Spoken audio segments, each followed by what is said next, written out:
Well, hey there, welcome to Heart Magic. It's been a while since I made a video. I've had a lot of things going on. Many things have happened. One thing that happened is I did a 3-day fast, and that was very enlightening as far as my addiction to carbohydrates and my overall eating habits, and my body did great during the fast. It was kind of a lot to emotionally and habit wise. Otherwise, my body was very happy that I did that. So if you haven't done a 3-day water fast, you just drink water, and you could take minerals and stuff like that. They sell mineral packets online. It was great.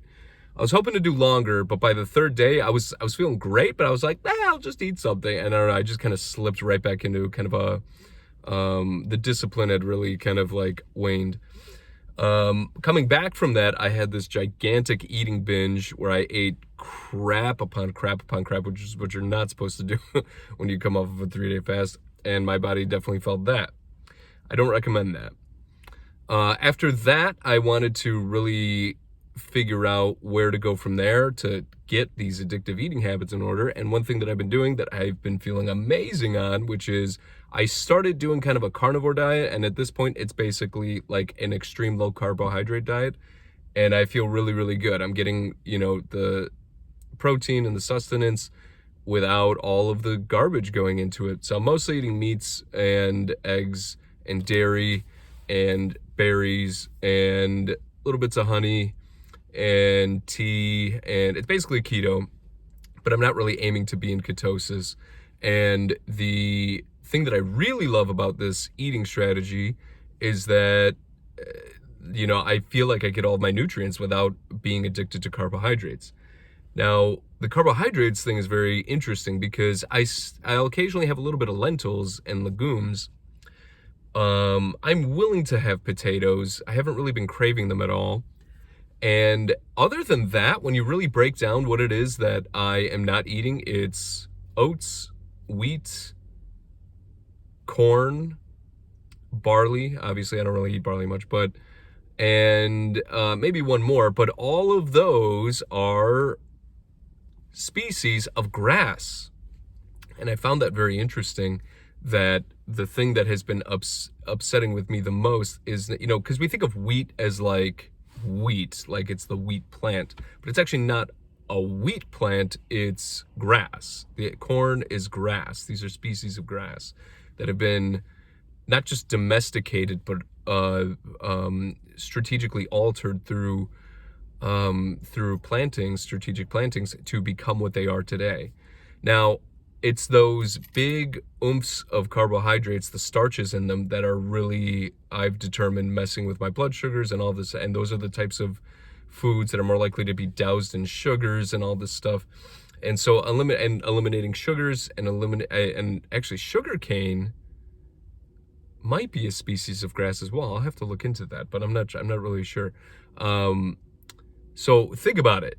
You know what I mean? Like, the foods that are working with me the best are meats and dairy products. And if it's a plant food, it's coming from either trees or their legumes or their perhaps tubers. They're not the types of they're not grasses. So it's very interesting to think about. And in learning more about carnivore/keto diets, I really realized how much fat I've been missing in my diet, and the fact that I'm eating more fat and not afraid of animal fat, because they really try to make you afraid of it. And I feel great. I feel like I'm getting all my nutrients. I feel like I'm getting, my brain has more power and I'm not so foggy in the head.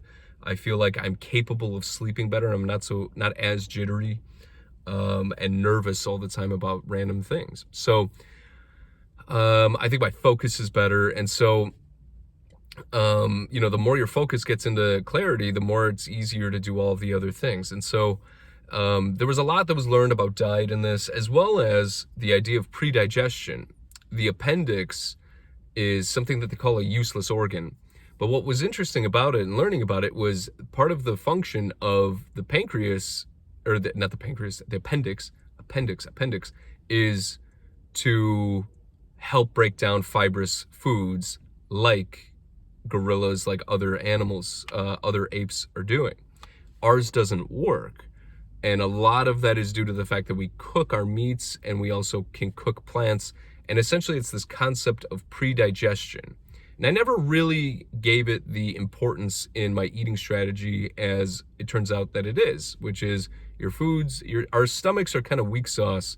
They're kind of they're these amazing things, these little cauldrons where you can cultivate your health, but they're kind of weak too. We want fermented, so for example, fermented vegetables are so much easier to digest on the body than a raw vegetable. Raw vegetables have a ton of nutrients in them, but if it's hard on our digestion, it's settling for the pre-digested fermented vegetables or well ground up or juiced or whatever, mixed with high quality meats, is actually a really well-balanced diet. You don't need to go super raw with your vegetables to get all of your nutrients. This was just mind-blowing for me to really understand. So keep this in mind in your eating strategy in regards to your heart health and everything. There is some kind of a delicate balance that has to be had here. Fasting definitely cleanses out everything, and I think that that is a really important healthy activity to do. But also, I don't think that we should be afraid of the animal meats and the calcium buildup on our valves and the way that they sort of have implied that the meats do for us. You know, and then you start dipping into quality of meats and grass-fed and all this different stuff. And so dialing in the diet thing, you know, I've struggled with this for a long time. Even though I value healthy eating, doesn't mean that I've always been eating healthiest for my body or in general for what it means to be a human being in the modern era. So we are apes and we need to eat like apes. At the same time, not all apes are the same. You know, there's other apes out there and you could see them, they eat meat, you know? And so and then I learned about some gross stuff about apes. In order for them to get, because they eat such plant fibrous diets, they can get B12. Their colon generates B12. And so in order for them to get that B12, they eat their own feces so that it passes through the small intestines before it gets back into the large intestines. And so there's a lot of animals that do this. You know, beavers eat their own, you know, because it's a constant cycle of just trying to digest it down even more, get all of the nutrients out of it.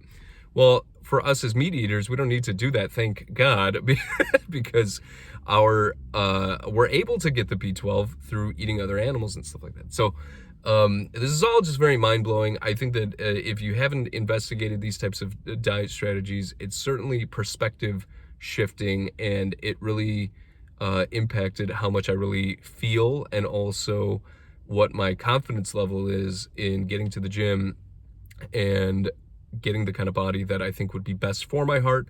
And also I just feel like I feel the pounds shedding, my clothes are looser, and I haven't had this in the entire many years that I've been sitting here trying to get my diet in order. So, you know, ring the bell.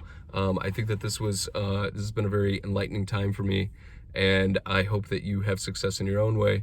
And I think investigating every single diet, not just one, but all of them, and trying them for a couple months and trying things is really the best way to get into a groove with it. And I hope that for you, if you're struggling with it, stay strong, get out there. I'm going to get into the gym. Thanks so much for watching. Subscribe, and I'll see you guys in the next video.